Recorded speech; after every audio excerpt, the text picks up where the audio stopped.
গতকালে বিধানসভা নির্বাচনের ফল ঘোষণা হয়ে গিয়েছে, কিন্তু এরই মধ্যে রাজারহাট নিউ টাউন কেন্দ্রে এখনো গণনা চলছে।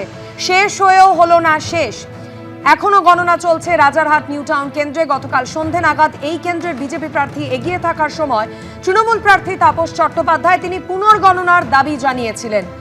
অন্তত 2 থেকে 3টি বুথে পুনর্গণনার দাবি জানান এই কেন্দ্রের তৃণমূল প্রার্থী তাপস চট্টোপাধ্যায়। রুমা পাল আরো বিস্তারিত এই বিষয়ে আমাদের জানাবেন। রুমা, তৃণমূল প্রার্থী তাপস চট্টোপাধ্যায় পুনর্গণনার দাবি জানিয়েছেন, কি দাবি তার? বিজেপি প্রার্থী তিনি বা কি বলছেন?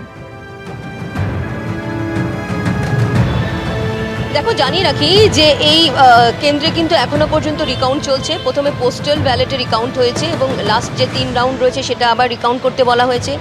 এবং তৃণমূল কংগ্রেস প্রার্থী তাপস চট্টোপাধ্যায়ের বক্তব্য যে তারা জিতছেন এবং তাদের শেষ রাউন্ডে এসে বিজেপিকে বলা হচ্ছে যে তারা জিতে গেছেন, এরকমটা তিনি অভিযোগ করেছেন এবং সঙ্গে সঙ্গে আবার রিকাউন্টের দাবি করেছেন।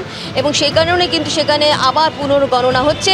এবং জানিয়ে রাখি যে এই ওয়েবসাইটে কিন্তু অনেকক্ষণ আগে 18 রাউন্ডের মধ্যে 17 রাউন্ড শেষে দেখাচ্ছিল যে তাপস চট্টোপাধ্যায় তৃণমূল কংগ্রেসের লিড করছেন 1,06,250 ভোটে এবং 323 ভোটে এগিয়ে রয়েছেন।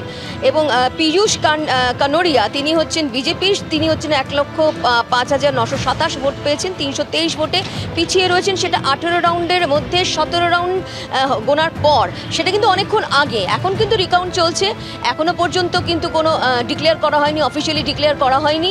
এবং সেক্ষেত্রে জানিয়ে রাখি যে যেহেতু তৃণমূল কংগ্রেসের তরফ থেকে আবার রিকাউন্ট করা হোক সেটাই ঘোষণা বলা হয়েছিল, সেই দাবি মেনেই কিন্তু আবার এই পুনর্গণনা চলছে। এবং দেখা যাক যে পোস্টাল ব্যালটের প্রথমে গণনা চলছে, লাস্ট যে 3 রাউন্ড ছিল সেটার পুনর্গণনা চলছে। এবং এই পুনর্গণনা হওয়ার পরই কিন্তু যে অফিসিয়ালি যে অ্যানাউন্সমেন্ট হবে সেটা কিন্তু করে দেওয়া হবে এবং ওয়েবসাইটে সেটা তুলে দেওয়া হবে। তবে এই মুহূর্তে যেহেতু রিকাউন্ট চলছে এখনও পর্যন্ত, কালকে সমস্ত গণনা শেষ হওয়ার পরও একটা কেন্দ্রের রিকাউন্ট চলছে, সেটাই এখন দেখার। এবং সবথেকে বড় কথা যে প্রত্যেকেই তারা দাবি তুলছেন যে তৃণমূল কংগ্রেসের তরফ থেকে যে তারা জিতেছেন এবং অবশ্যই বিজেপির দাবি যে তারা জিতেছেন। তবে এটা ঠিক রিকাউন্ট হচ্ছে, যেহেতু রিকাউন্টের পরই বোঝা যাবে, অফিসিয়ালি ডিক্লেয়ার করা হবে কমিশনের তরফ থেকে যে আদপে কে জিতেছে।